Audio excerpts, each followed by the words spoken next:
අද මාස 6කට විතර පස්සේ ජිම් එක පැත්තේ ගියා. ඉතින් ඒක ගැන අද කතා කරන්න යන්නේ.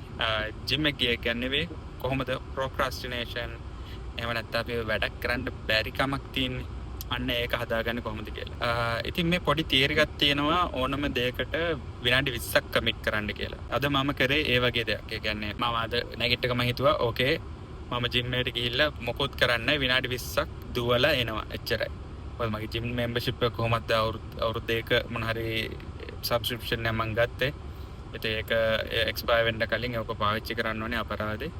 ඒකත් එක්ක එකතු කරලා මේ අර 20 minute rule කියලා එකක් තියෙනවා. ඒක mainly procrastination කියන්නේ අර කරන්න තියෙන වැඩේ අර වෙන ඒවා කර කර ඉන්නේ. සාමාන්‍යයෙන් ඔය සමහර කට්ටිය YouTube එක යනවා, TikTok යනවා, ඔය මොන හරි අර නිකරුණේ මට ඔක කරගන්න පුළුවන් කියන කොන්ෆිඩන්ස් එක තියාගෙන වෙන වැඩ කරන්නේ. ඒකට තමයි procrastination කියලා කියන්නේ. ඉතින් ජිම් යන එක එහෙම දෙයක් නෙවෙයි. ඒ වුණාට ඉතින් උදේ නැගිට්ටම ඉතින් අද බෑ කම්මැලිකම දවල් හිතනවා ඊට පස්සේ නෑ හෙට ඉඳන් යනවා. ඔය වගේ දේවල් කරනවා. ඉතින් ඔක්කොම කඩා ගන්න පුළුවන් වැඩක් තමයි මේ 20 minute rule එක. ඒ කියන්නේ ඇඟට දැනෙන්නේ නැතුව සාමාන්‍ය විනාඩි 20ක් සාමාන්‍ය Netflix වලින් ගත්තත් ඔයාලට ගොඩක් දුරට එපිසෝඩ්ස් බලන්න පුළුවන්. එක්ක විනාඩි 20 නැත්නම් 40 නැත්නම් 1 hour. ඔකට හේතුව ඇවිල්ලා අරක තමයි අපේ විනාඩි 20ක් කමිට් වුණා කියන්නේ ඔක දිගටම බලනවා. මේ දිගටම කරනවා. ඉතින් අද මං කරේ ඇවිල්ලා ටක් ගාලා ගියා ජිම් එකට.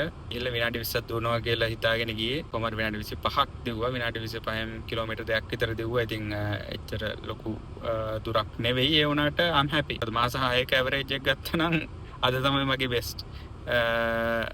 ඉතින් ඒක තමයි මගේ ගෝල් එක. දැන් බලමු හෙටත් අනිද්දත් සතිය දවස් 3ක්වත් අඩුම යන්න තමයි බලාපොරොත්තු වෙන්නේ. සතියක් කර දෙයක් වෙනකන් I'm going to spend only 20 minutes. විනාඩි 20කට වඩා කමිට් කරන්නේ නැහැ. ඒ වුණාට ගියාම මම දන්නවා ඔටෝමැටිකලි ඇඟ මේ අර රුටින් එකට පුරුදු වුණාම විනාඩි 20 විනාඩි 40 වෙයි 40 පැය වෙයි. ඊට පස්සේ පැයෙන් පස්සේ 1.5 hours හරි ෆුල් වර්ක්අවුට් එකක් කරන්න පුළුවන් වෙයි. ඉතින් එතනට යන්න මේ මාව ප්‍රපෙයාර් කරන වැඩක් තමයි මේක. ඔයගලන්ටත් ඔය මොන හරි දෙයක් තියෙනවා නම් කරගන්න බැරුව දඟලගෙන ඉන්නවා නම් හිතන්න අද මම මේ වැඩේ විනාඩි 20ක් කරනවා කියලා. පාඩම් කරන්න තියෙනවා වෙන්න පුළුවන්. එහෙම නැත්නම් අලුත් මොන හරි ස්කිල් එකක් ඉගෙන ගන්න බලනවා වෙන්න පුළුවන්.